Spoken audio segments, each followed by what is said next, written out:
So, while Trump prepares to tear up the Kuzma trade deal, Canada just made a move that should have Washington very worried. Yep, we just sent nearly 400 delegates on a massive mission to Mexico. It's Canada's biggest trade mission in decades. Hundreds of Canadian businesses, senior ministers, chamber leaders, all on the ground right now. So, is Prime Minister Mark Carney building a coalition of the North to survive the coming Kuzma war? Well, today we're revealing the secret trade routes being built right now and why Mexico is suddenly our most dangerous ally against the U.S. trade collapse. If you care about whether Canada has any real leverage left in North America, this is the week you pay attention to Mexico. Welcome back, everybody. We're Dave and Deb. This is the Planet D Politics. And today we're breaking down what this Team Canada trade mission really means, how deep the Canada Mexico relationship already goes, and what it tells us about the coming fight over Kuzma. So let's start with the basics. What exactly is happening in Mexico right now, Dave? Well, the federal government has launched a Team Canada trade mission led by Dominic LeBlanc, the minister responsible for North American trade.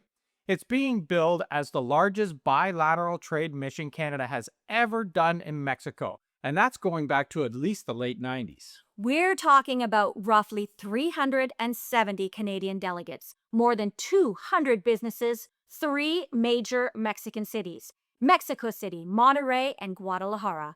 And it's a packed schedule of government to government and business to business meetings. Now, this didn't come out of nowhere. Last year, Mark Carney and Mexico's President Claudia Sheinbaum signed a new strategic cooperation agreement. That set out a plan to deepen work on supply chains, agriculture and food security, advanced manufacturing, clean tech, and cultural industries. This mission is the follow through. It's where the speeches turn into contracts, contacts, and actual supply chain changes. And there's another clock running in the background. We all know the mandatory review of Kuzma, the Continental Trade Deal. The Trump administration has already signaled that it wants to take a harder line. And key U.S. officials have talked about dealing with Canada and Mexico separately instead of as a bloc. So Canada just isn't in Mexico to promote exports. We're in Mexico to show very clearly that Canada and Mexico can act together and that both have other options if Washington tries to split the table. Now, if you ask most Canadians about Mexico, they'll say, oh, that's a winter escape before they say a strategic ally. But the vacation vibes are turning into a political statement. A recent Bloomberg report confirms that nearly 60% of Canadians are shunning the U.S. for travel. And guess who's picking up the slack? Mexico. But while you're booking a resort in Tulum to avoid a Florida border guard, Ottawa is booking cargo rail. Exactly. Mexico is already our third largest trading partner after the U.S. and China. Two-way trade is sitting around $56 billion and has grown dramatically since the original North American Free Trade Agreement in the 90s. Now, on the export side, Mexico buys over $10 billion worth of Canadian goods. Think vehicles, machinery and equipment, metals, plastics, cereals, oil seeds, all that stuff. So it's a real industrial relationship, not just a tourist relationship. And trade has been climbing. Over the last decade, our imports from Mexico have risen by billions, and our exports to Mexico have grown too. It's not just a one-way dependency. The strange part is that even with all that growth, we've never treated Mexico with the same strategic focus that we give the US or Europe. We had the legal tools, NAFTA, Kuzma, the Trans-Pacific Partnership, but we didn't put in the same diplomatic and business effort. And that's what's shifting now. The mission's priority sectors are not random. Agriculture and food, advanced manufacturing, clean tech, ICT, creative industries. Those are all areas where Canada can actually scale exports and embed itself deeper into the Mexican supply chain. Business leaders in Mexico are saying it plainly. The opportunity has been there for years, but Canada hasn't shown up in force. This delegation is finally there to correct that. And one of the biggest reasons this matters is the auto and EV sector. Mexico has become a heavyweight in global vehicle production. Major automakers have set up large plants there. Mexico is a core part of the North American manufacturing ecosystem for cars and trucks, and that matters directly for Canadian jobs in parts, tooling, and logistics. Now, layer on the electric vehicle transition. The global supply chains are in flux. Washington is hitting Chinese products with tariffs and restrictions. European and Asian countries are looking at where to put their next plant, and Mexico is positioning itself as a central EV manufacturing hub for the entire continent. Now, for Canada, that cuts both ways. On one hand, we need EVs at prices ordinary households can afford. On the other hand, we need to protect our own auto sector and take security considerations seriously. If Canada ignores Mexico, we end up as a passive buyer, paying whatever price the market delivers with no say in how the supply chain is built. But if Canada works with Mexico, we can get into those supply chains upstream. Canada parts manufacturers, tech companies, and service providers can be part of the build phase, not just the sales phase. That's why advanced manufacturing and clean tech are front and center on this mission.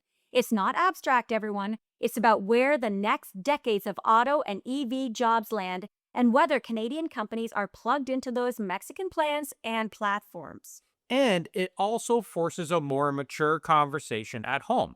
So instead of writing off anything connected to Chinese EV technology in Mexico as inherently suspect, the question becomes, how do we regulate properly, protect security, and still secure investment, competition, and lower prices for consumers? And listen, you don't answer that on social media, Trump. You answer it in trade missions, sector meetings, and detailed negotiations.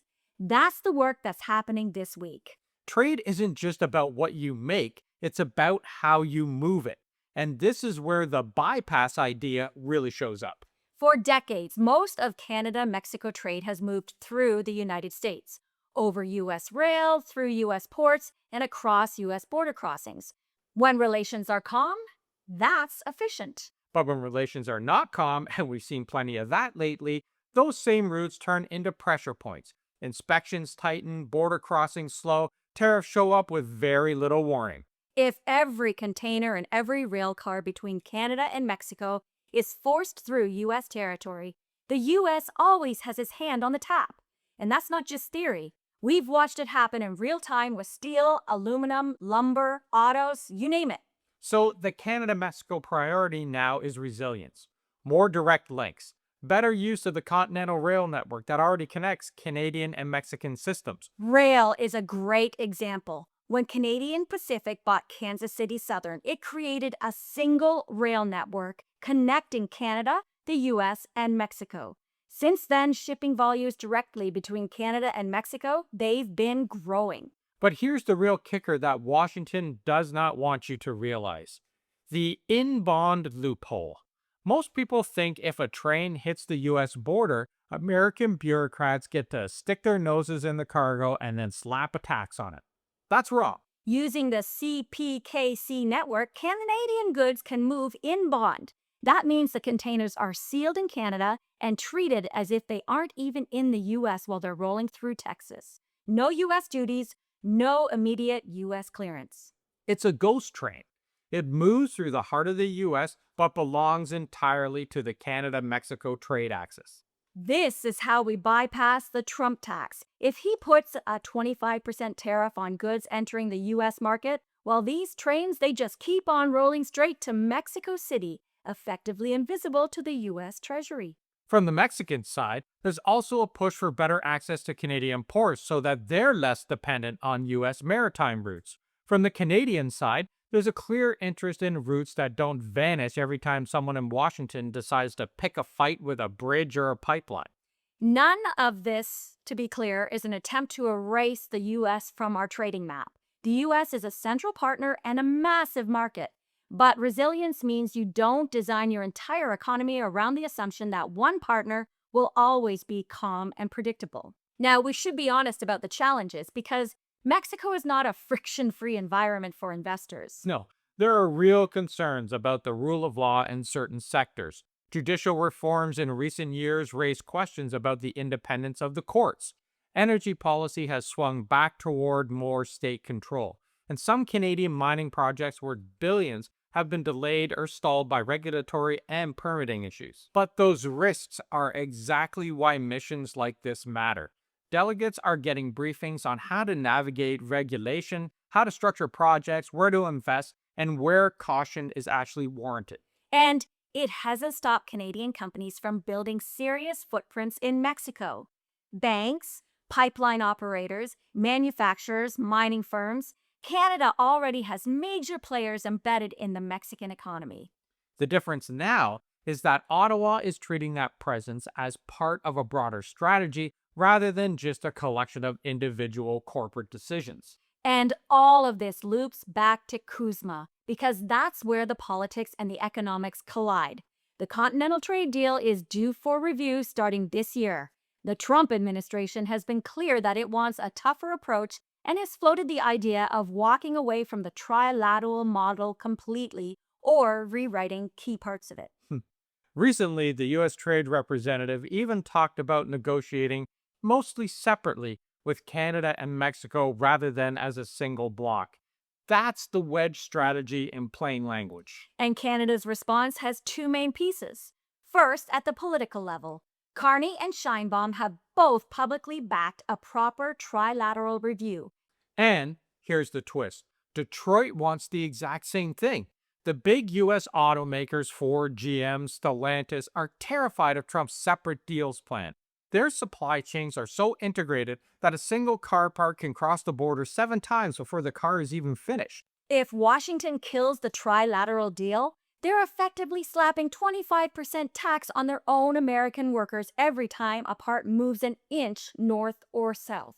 So while the politicians are posturing, the actual industry leaders in Michigan and Ohio are quietly cheering for Canada's Mexico pivot. They need that trilateral shield to keep their factories from going bankrupt. And the next piece? Well, that's the practical level.